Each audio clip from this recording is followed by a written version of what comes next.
Hello everyone, ఎలా ఉన్నారు అందరూ? Welcome to our channel. నేను మీ స్వప్న గోపికృష్ణ. ఈరోజు వీడియోలో నేను సంకష్టహర చతుర్థి పూజా విధానం గురించి మీతో షేర్ చేసుకోబోతున్నాను. నేనైతే మొదటిసారి సంకటహర చతుర్థి పూజ అనేది చేసుకున్నానండి. అదే విధానాన్ని మీకు ఇక్కడ చూపిస్తూ నేను ఆ రోజు పూజ చేసుకున్నప్పుడు వీడియో కూడా తీయించుకున్నాను. సో ఆ వీడియో ఇక్కడ మీకు షేర్ చేస్తున్నాను అనమాట. అసలు ఈ సంకటహర చతుర్థి పూజను ఎందుకు చేసుకుంటారంటే, మనకి ఉన్న కష్టాలన్నీ తొలగిపోవడానికి సంకష్టహర చతుర్థి అంటారు కదండి. అంటే మనకి ఉన్న కష్టాలన్నీ, సంకష్ట అనే దగ్గరే మనకి కష్టం అనేది పేరు తెలుస్తుంది కదా.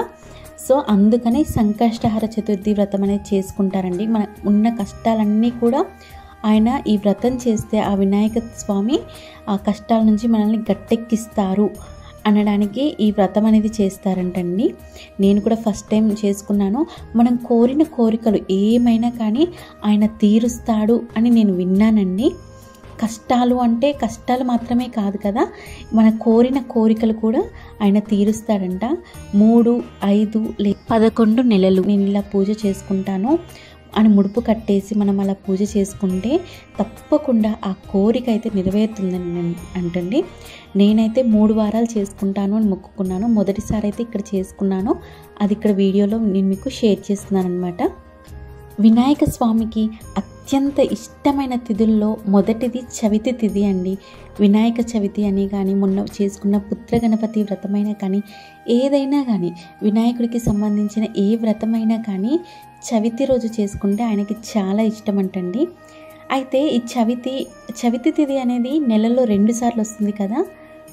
సో నెలలో మొదటి చవితిని వరద చతుర్థి అని, రెండవ చవితిని సంకటహర చతుర్థి అని అంటారు. అమావాస్య తర్వాత వచ్చే చతుర్థి రోజు చేసే వ్రతాన్ని వరద చతుర్థి అని, పౌర్ణమి తర్వాత వచ్చే చతుర్థి రోజున చేసే వ్రతాన్ని సంకష్టహర చతుర్థి, దీన్ని సంకటహర చతుర్థి వ్రతం అని కూడా అంటారండి. ఇందులో వరద చతుర్థిని వినాయక వ్రతంగా వినాయక చవితి రోజున చేసుకుంటారు.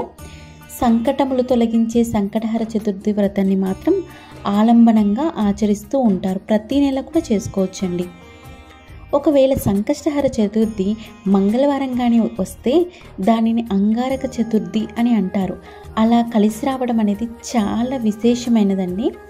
అంగారక చతుర్థి నాడు సంకటహర చతుర్థి వ్రతం ఆచరించడం వల్ల మన జాతకంలో ఉన్న కుజదోష సమస్యలన్నీ తొలగిపోవడంతో పాటు మనం చేసే పనులన్నిటిలో కూడా సంకటాలన్నీ తొలగిపోయి సఫలత చేకూరుతుందని ఈ వ్రతానికి ఎక్కువగా ప్రతీతండి. ప్రతి మాసం కృష్ణపక్షంలో అనగా పౌర్ణమి తర్వాత 3-4 రోజుల చవితి వస్తుంది. ప్రదోష కాల సమయంకు అంటే సూర్యాస్తమయ సమయం అయితే ఎప్పుడైతే ఉంటుందో, ఆ చవితి ఎప్పుడైతే ఉంటుందో ఆ రోజున సంకష్టహర చవితిగా పరిగణించాలండి. అంటే తిథులు కొన్ని మార్నింగ్ ఉంటాయి, కొన్ని ఈవినింగ్ ఉంటాయి కదా. ఈవినింగ్ తిథి ఏదైతే ఉంటుందో ఆ రోజునే మనము సంకష్టహర చతుర్థి వ్రతాన్ని చేసుకోవాలన్నమాట. అయితే 2 రోజులు ప్రదోష సమయంలో చవితి ఉండడం అనేది సాధారణంగా జరగదు. ఒకవేళ ఎప్పుడైనా అలా జరిగితే 2వ రోజునే సంకటహర చతుర్థిగా మనం గమనించాలి.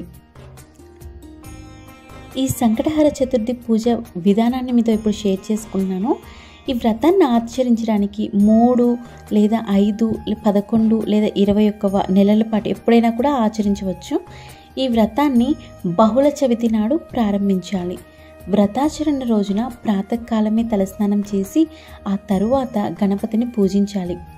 ఈరోజు స్వామికి మనం ముడుపు అనేది కట్టాలండి. ఈ ముడుపు కోసం 1/2 మీటర్ పొడవున్న తెలుపు లేదా ఎరుపు రవికల గుడ్డ ముక్కను తీసుకొని వినాయకుడి ముందు పెట్టి దానిని పసుపు కుంకుమలతో అలంకరించాలి. మనస్సులోని కోరికను తలుచుకొని 3 గుప్పిళ్ళ బియ్యాన్ని గుడ్డలో వేసి తరువాత తమలపాకులో 2 ఎండు ఖర్జూరాలు, 2 వక్కలు దక్షిణ పెట్టి మనస్సులోని కోరికను మరొకసారి తలుచుకుంటూ మూట కట్టాలి. ఈరోజు సంకటనాశన గణేశ స్తోత్రం, సంకటహర చతుర్థి వ్రతను కథను చదవాలి, తప్పకుండా చదవాలండి. ఈ మూటను స్వామి ముందు పెట్టి ధూపం వెలిగించి కొబ్బరికాయ లేదా పళ్ళు స్వామికి నివేదించాలి. ఈరోజు నువ్వుల లడ్డూలు అలాగే కుడుములు అనేవి స్వామికి నైవేద్యంగా పెట్టాలండి.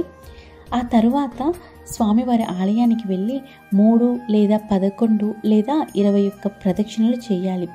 ఈరోజు ఇంట్లో పూజ చేసుకున్నప్పుడు గరికతో గనక స్వామికి పూజ చేస్తే చాలా ఇష్టమంటండి. గరిక అంటే స్వామికి ఎనలేని ప్రీతి అంట. అందుకని వినాయక చవితి రోజు కూడా మనం గరికను అనేది స్వామి ముందు ఉంచుతాం కదా. ఈరోజు కూడా స్వామి ముందు గరికను ఉంచి స్వామివారికి పూజిస్తే తప్పకుండా మన కోరికలన్నీ నెరవేరుతాయండి. అలాగే ఈ పూజ పొద్దున ఒక్క పూటే మాత్రమే కాదండి, సాయంత్రం కూడా చేయాలి. సూర్యాస్తమయం వరకు పూజ చేసిన వినాయకుడిని అయితే కదపకూడదండి మనము.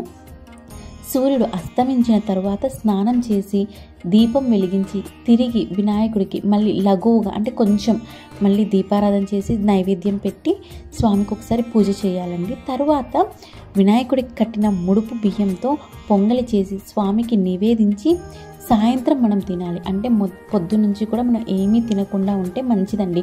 ఉపవాసం అనేది ఉండాలి. ఈరోజు సంకటహర చతుర్థి కథ అనేది ఉంటుందండి. ఆ కథను కూడా తప్పకుండా చదువుకోవాలి. నేను సంకటహర చతుర్థి కథని నా నెక్స్ట్ వీడియోలో నేను పోస్ట్ చేస్తాను. మరి కథ కూడా పెట్టేస్తే ఎక్కువగా లెంతీ అయిపోతుంది వీడియో అని. సో ఇదండి. తర్వాత మనము సాయంత్రం కూడా ఒకసారి వినాయకుడికి పూజ చేసిన తర్వాత మనము చంద్రునికి ఆర్ఘ్యం అనేది సమర్పించాలండి. ఒకవేళ అపార్ట్మెంట్లో ఉన్న వాళ్ళకి చంద్రుడు కనిపించకపోతే ఒకవేళ జస్ట్ పైకి వెళ్ళేసి మీరు చంద్రుడికి ఒకసారి దీపం చూపించి నీళ్లు వదిలేసి మళ్ళీ తీసుకొచ్చి ఆ దీపాన్ని మనం ఏదైతే నైవేద్యం పెడతామో చంద్రునికి అది మనం పూజ గదిలో ఉంచేసుకోవచ్చండి.